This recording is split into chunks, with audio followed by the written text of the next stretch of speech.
avoir nourri un chat. On raconte l'histoire d'une femme nommée Layla, qui portait dans son cœur le poids d'un grand péché. Elle n'était ni une grande savante, ni une ascète. Elle était ordinaire, luttant quotidiennement contre la sécheresse de son âme, craignant le jugement à venir. Ses pas la menaient souvent à travers des ruelles poussiéreuses et silencieuses. Ce jour-là, l'air était chaud, et le poids de ses fautes semblait plus lourd que d'habitude. Elle se demandait : comment puis-je mériter la miséricorde, moi qui ai tant failli ? Soudain, un faible gémissement brisa le silence.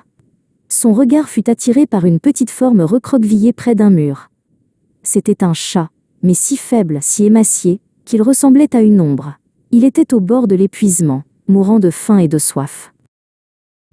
À cet instant, au lieu de continuer son chemin, une étincelle s'alluma dans le cœur de Layla. C'était la rahma, la compassion divine, qui voyait en cette créature une création d'Allah méritant d'être sauvée.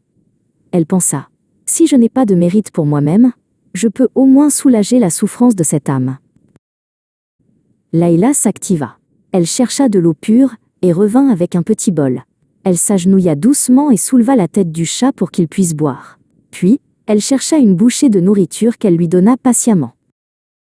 Elle ne le faisait pas pour être vue ou remerciée. Ce fut un engagement physique, un acte de bonté pure. Elle resta là, jusqu'à ce que le chat, reprenant un peu de force, s'éloigne lentement. Layla se redressa, sentant, non pas le poids de ses péchés, mais une légère chaleur dans sa poitrine. Devant le trône du tout miséricordieux, cet acte silencieux fut porté. Parce que Layla avait fait preuve de compassion envers une de ses créatures, Allah décida, dans sa grâce infinie, de lui accorder son pardon. Un simple bol d'eau avait suffi à effacer les fautes les plus lourdes. Le messager d'Allah, Narki, a enseigné l'importance de ce geste, en le mettant en contraste avec une autre histoire, celle de Jannah.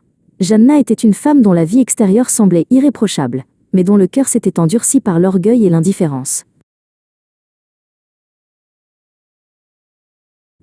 Jannah avait emprisonné le chat, ne lui donnant ni à manger, ni à boire. Elle ne l'avait pas non plus libéré pour qu'il puisse chercher sa propre subsistance. Elle avait choisi la cruauté par indifférence et manque de miséricorde.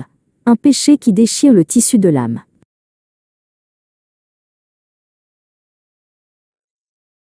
Pour ce manque de compassion et cette cruauté délibérée envers une créature innocente, il lui fut promis le châtiment.